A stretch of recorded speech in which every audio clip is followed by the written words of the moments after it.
tobeta éliminatoire à Cannes na Chan. En plus c'est un Congo Brazza. En tout cas tous un droit RRT. Plus de chances d'appeler na ba coéquiper tout on va sélectionner na Léopard ba mouiller caramayo ça drapeau faut cause fier ya mouiller maillot à Mboka. Et tous a besoin de victoire on est important pour na Mboka mobima quoi. C'est ça. Et ça le ndeni er au monde ba sélectionner ba tumsusu yo ba. Non, ça arrive. Les football oh ils ont mérité ne ba luka moyen ba abeta quoi. Parce que pour le moment on a temps de jeter na rosa ignorance té. Ba o bazana temps de jeter bien, il y a un monique. Faut ba mouiller maillot pour na Mboka mais pour nga les ana gravité. Non, Joël Azali nae n'a servi dans l'équipe na Mazé mais pour un sous contrat si l'année na ebi ba non même sous na rosala mais pour le moment n'a servi Mazé nga mona ebi après quoi.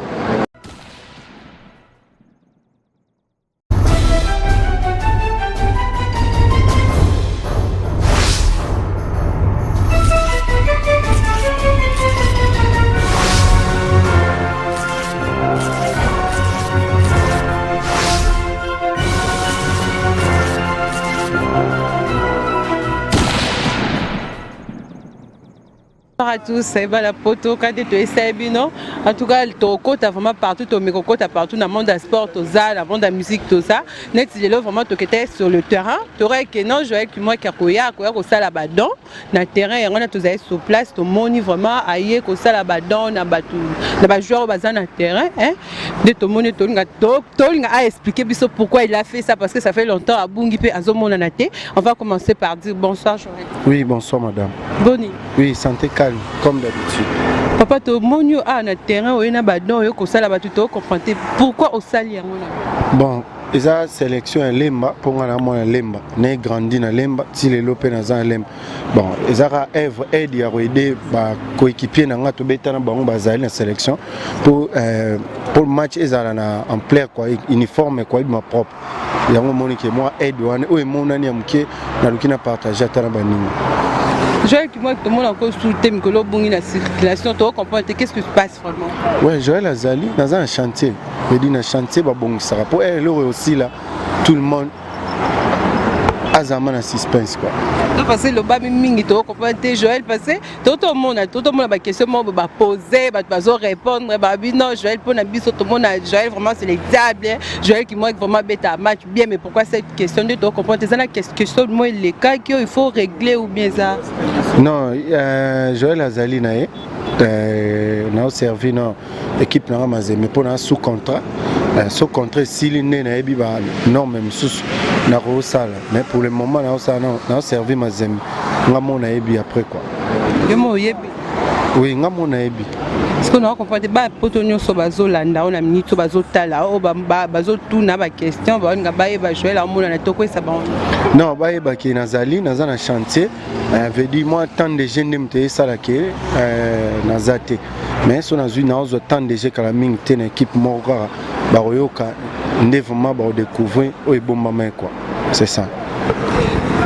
Je moi n'ai que Camille te match moko il faut bêta man n'ai marqué c'est quoi ça Chan ou bien Can hein il faut bêta man non lingana avant to comme la baniva tozo nga opesa biso pronostic na yo en tant que moko ya ba joueur opesa biso. En tout cas on est pour la Mboka to bêta éliminatoire à Cannes na Chan. En plus c'est un Congo Brazza. En tout cas tous un droit RRT. Plus de chances d'appeler na ba coéquiper tout on va sélectionner na Léopard ba mouiller caramayo ça drapeau faut cause fier ya mouiller maillot à Mboka. Et tous a besoin de victoire on est important pour na Mboka mobima quoi. C'est ça. Et ça le ndeni er au monde ba sélectionner ba tumsusu yo ba. Non, ça arrive. Les football oh ils ont mérité ne ba luka moyen ba abeta quoi. Parce que pour le moment on a un temps de jeter na rosa ignorance té. Ba o bazana temps de jeter bien, il y a un monique. Faut ba mouiller maillot pour na Mboka mais pour nga les ana gravité. C'est ça. D'accord, merci beaucoup. Mot de la fin par rapport à Batunyo Sobala. Mon mot de la fin, Azali, na peuple congolais tout, Joël Azali, dans un chantier, en tout cas, année Oyo, redécouvrir quoi, c'est ça. D'accord, merci beaucoup. Pardon? Bon papa, tu es au coup, tu as tout le monde nous a parmi bateau, hein? Bateau ba eko tala ndenge Joël qui moi qui a ça là badon. En tout cas, et salio nini na geste on de collaboration ça. Bon, merci Pena. Pour la question là Pena Tuningai pour en tant que footballeur, animateur international, équipe nationale Capochai. En tant que footballeur, pour la action Joël qui moi qui a sali pour la sélection naye ya bango ya commune ya Lemba. En plus par geste on peut aller au salle lango libanda pour te rebeta na bana kasavubu. Yangwana ayaki awuti kosomba bavarez aye na aye kopesa baninga nae et ba footballeur. Il en tant que grand joueur 3 brassards l'équipe nationale na Mazembe Léopard Chan na niveau nae geste wana sali en tout cas eza pena à féliciter. D'accord, merci vraiment papa. Papa, tu es au couteau, ça parmi bateau ba ko tala ndenge Joël qui moi qui a ça la badon et salio ndeni na komona ko sala geste wana attaque moko ya. Bon, biso to bana lemba solo va mettre pe to za na kati ya sélection. To sepeli ka Arthur Joël qui moi qui a sali. En tout cas vraiment donc ya ba varez na ko cadrer bana ya lemba ba joueur nyoso lemba. Et ça bien vraiment ça muto soutenir bigaka. Na ba mettre tout wana simanae. En tout cas Joël qui moi qui liboso kaka. Ake liboso. Merci beaucoup bana poto basili tozomo ki batobeli bazana poso koloba papa et salio ndeni ni eromoni Joël qui moi qui ko sala don o batobele basala ngote mais quand même azui volonté wana ya ko sala salio ndeni. Bon ngana le premièrement et sali ngana bien na pese no ba mbote belé po ebele bakima lemba wanga na lemba mais yetake mona lemba solo asala kaka bolamu po na lemba yango na biso bana lemba tokobosa na kimwa kité to pese ka ba merci belé ba don ezala ya liboso pe asuka te faut ça la makawela ça vient ka bendele ya lemba ta triple bransa capitaine na biso bana lemba to pese ba merci belé ba kima lemba ba mona na souti mais kimwa ki tozala ne presque chaque jour sélection nyonso sa mère yaka pas si biso ngo tozara na Joël kimwa ki ta ke jogo na biso ya ba belé ba merci belé kaka abosa na sélection te quoi. Merci beaucoup papa. Ouais maman. Tout le monde nous a parmi bateau ba ko tala ndé Joël qui moi qui pas tout le monde kaming ta ko tala terrain Marquis en tout cas il faut zoyer ndinga obeta balle ozoyer ndinga obeta balle na terrain ndé avant zoyer to me ko sola pe na bande ko salio ndeni ni romoni asali geste te ko sa geste eza o elo pamba ki moi qui est to sala na e tibino mona ke na Mazembe banini yesoye soye to sane na lemba nyos tout sala na e non geste mon beaucoup de muke asala ne déjà beaucoup marqué il faut zoyer ndinga obeta match na terrain talaka est vraiment un leader joueur penza Léopard penza na terrain qui pas na terrain quoi et qui na terrain moko aye alobi abeta penza abeta mona lemba abosani batunete ya sala toujours wana na sima ya batunaye aye vraiment Marquis il faut rejoindre Joël à côté na terrain on se retrouve après hein.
Oh, mais ça mais